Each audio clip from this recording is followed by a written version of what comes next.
아침에 아침에 그 그건 보도를 나중에 보면서도 제2의 전경원 후보자님 교사의 길을 나중에 가시려고 한다는 답변을 느낌을 해주시고요. 받았습니다. 제가 네. 질문 드릴게요. 일단은 우선적으로 우리 홍보수석실에 비서관실이 몇 개가 있었습니까? 처음엔 홍보 수석 때는 5개. 4개 있었죠. 언론비서관 대변인. 처음엔 4. 네, 4개 있었는데. 나중엔 5. 예. 행정관 수가 몇 명입니까? 한 거기에? 80명 됐던 걸로 기억합니다. 아니죠. 예. 그거는 행정관은요. 정확히 비서관실에 비서관 한 분 1급입니다. 그다음에 2급, 3급, 4급, 5급까지가 행정관이에요. 네. 그래서 한 실의 행정관은 4명에서 많아야 5명입니다. 나머지는 다 행정요원이고요. 모니터링 요원일 겁니다. 그런데 우리 황재웅 행정관 기억하시죠? 황재웅 행정관이 국정원에서 파견이 돼서 왔어요. 저는 기억하지 못합니다. 노무현 정부나 예. 저기에서는 이 김대중 정부에서는 홍보수석실에 국정원에서 파견을 한 적이 없어요. 그런데 처음으로 파견을 한 겁니다. 그런데 저도 청와대에서 근무를 했지만 네. 국정원에서 파견관을 받기 위해서는 수석이 동의를 안 하고 사인을 안 하면 안 돼요. 그런데 지금 모르신다고 얘기를 하는 거예요. 네. 어떻게 모를 수가 있습니까? 그 20명도 채 안 되는 행정관들인데, 그것도 국정원에서 파견된 행정관인데. 근데 지금 이제 약간의 착오는 있을 수 있다고 봅니다. 그러나 제가 왜 80명이라고 기억하냐면 아니요, 행정요원까지 모두 해서 80여 명이었겠죠. 예, 행정요원이죠. 그거는 잘못 알고 계시는 거고요. 예. 그러나 열 몇 명밖에 안 되는 행정관인데 열 몇 명은 아닙니다. 행정관은 5급 예. 이상을 이야기하는 겁니다. 5급 이상의 행정관을 국정원은 그것도 특히 본인이 파견을 받지 않으면 절대 올 수가 없어요. 수석이 결재를 안 하면. 그런데 이제 모르신다고 지금 말씀을 하시고 계시는 거고요. 그다음에 그 사실을 국정원에서 파견이 돼 있다는 걸 언제 아셨습니까? 그러면 글쎄요, 저는 지금 누구라는 사람 얘기를 하셨는데 그 사람의 존재를 그때는 진짜 몰랐습니다. 언제 아셨습니까? 그럼 나중에 최근에 얘기를 들었어요. 그런 사람이 와 있었다고. 그러면 예. 우리 후보자께서는 정말 이 청와대에서 아무 일도 안 하신 거죠. 어떻게 자기 밑에 있는 행정관이 그것도 국정원에서 파견된 분이 왔는데 와서 이렇게 일을 하고 계셨는데 그것도 엄청나게 많은 일들을 하셨어요. 그런데 그거를 몰랐다? 이렇게 이야기를 하셨습니다. 그 다음에 2017년 9월 18일 날 미디어오늘 일부 일답을 보면요. 우리 후보자께서 국정원과 보고받고 지시하는 체계가 없었다 이렇게 부인을 하세요. 그런데 우리 황재웅 이 행정관이 말한 걸 얘기를 들어보면요. 이게 다 진술을 한 겁니다. 네.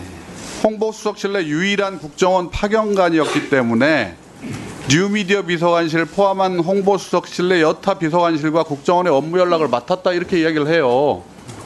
이 거짓말입니까? 이분이 한 일이 뭐냐면요. 네. 매일매일 연풍문에 가가지고 아침에 데일리 보고서, 그 다음에 기획 보고서, 주문 보고서 3가지 종류의 이 문서를 받습니다.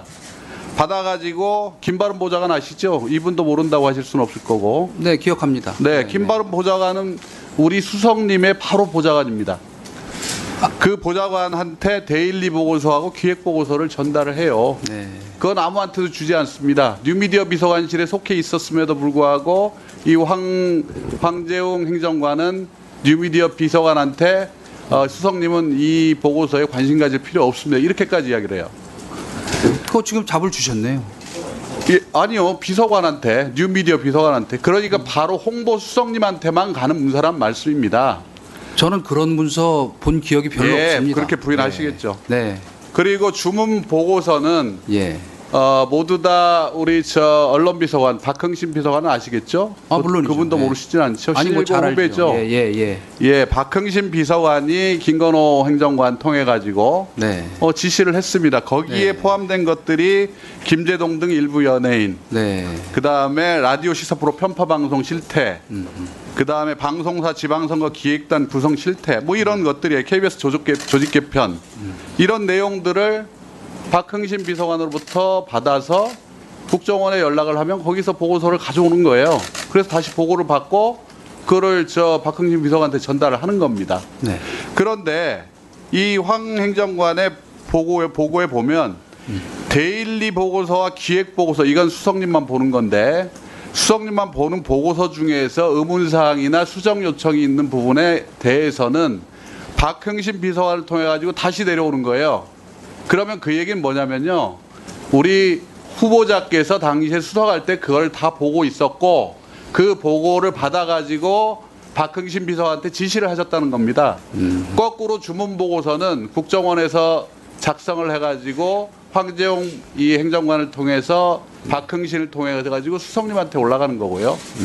그런 과정이에요. 그런데 이걸 지금 모른다고 부정을 하죠. 아니 그런 과정으로 뭐 추정하실 수 있다고 생각합니다.